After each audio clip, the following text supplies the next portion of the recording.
So the first topic in this class is, why are we studying law? Why is this mandatory for most of you? What is it about the nature of getting a business degree that mandates you know a little bit about the law? Handbook to find out where the referees are on the court. Explain this idea. Well, there's a rule book, and the officials have to be in certain positions. So if you watch a game, you'll see officials sliding in different areas. So you have your slot official and so forth and so on. And so I read it to understand where they need to be in certain moments of time. So if I need to get away with a foul,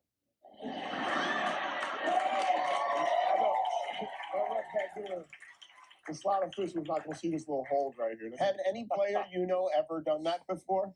Not that I know. And most of us, when we think about the law, we think about sanctions, we think about going to jail, we think about traffic tickets, we think about the penalties. And here, well, I don't want you to take literally, getting away with penalties, because sports is much different.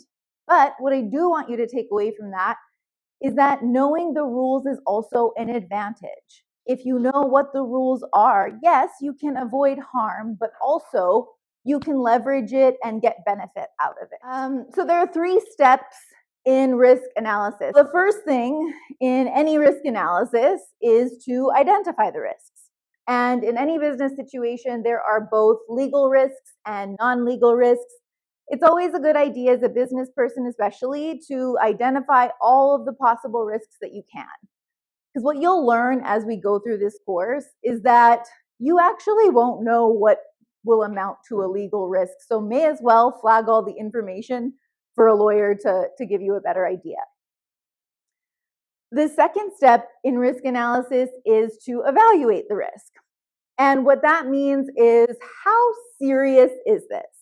Because maybe I have a risk, anytime you're hiring an employee, for example, there's some element of risk in there, right?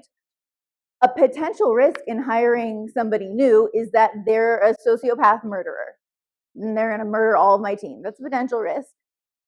But when I'm trying to evaluate, okay, how likely is that actually to occur? Probably won't, right? Give good screening on the front end. And when you evaluate the risks, you evaluate the situation as a whole. So you'll have more than one risk that pops up. So maybe when I'm hiring a new employee, a risk is, that's a lot of time and resources financially to train them and to get them ready to work.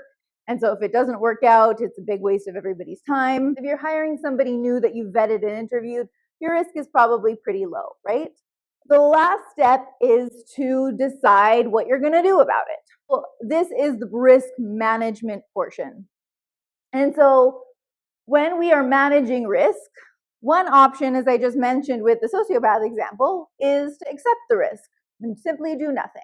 Okay, we've noted that it's there.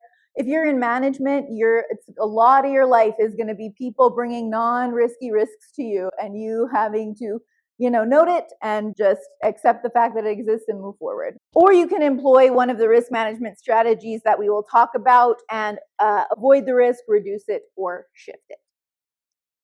So this is an example. Let's see if this thing works. Do you guys get in?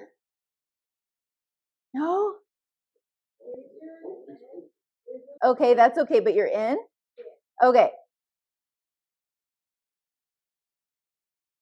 So what we're talking about here with risk management, other than accepting the risk, you have 3 options in terms of dealing with high risks. One is avoiding it altogether. And that's saying this risk is so ridiculous that I don't even want to chance it. And so I have the smoking one there because some people will look at cigarettes and the health consequences and say, I'm just not going to smoke because it's not a risk that I want to undertake. That's risk avoidance.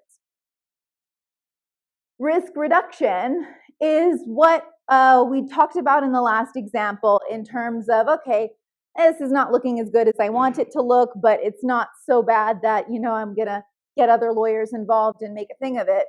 So let's just take some steps to mitigate this. And when I say mitigate, I mean reduce the risk or take care of the risk in some way. There are many ways that you can mitigate risks.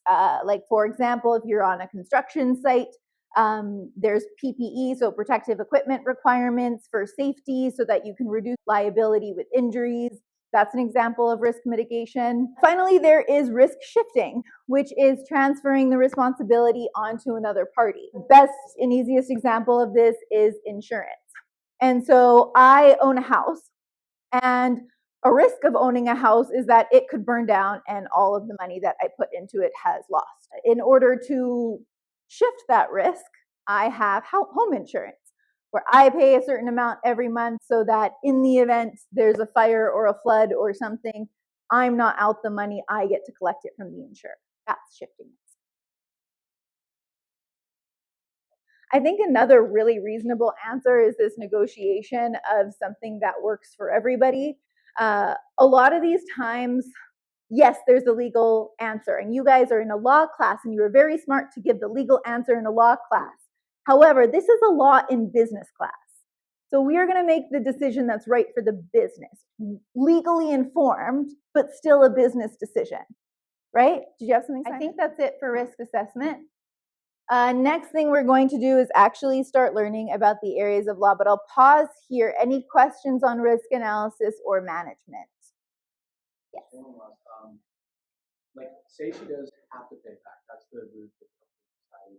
Is she able to pay? It would depend on what was agreed. So usually if you're going to pay somebody, they will work with you to be paid in however you can pay them. So some sort of like monthly payment, whatever they can do. Maybe there'd be interest on top of that, depends. Normally what happens specifically with mat leave paybacks, especially if the woman is thinking that she might not return, is that she takes that money and puts it into a separate account. And then when we're all in the clear, then she starts using it. That would be the wise thing to do. But it's really, really practical question.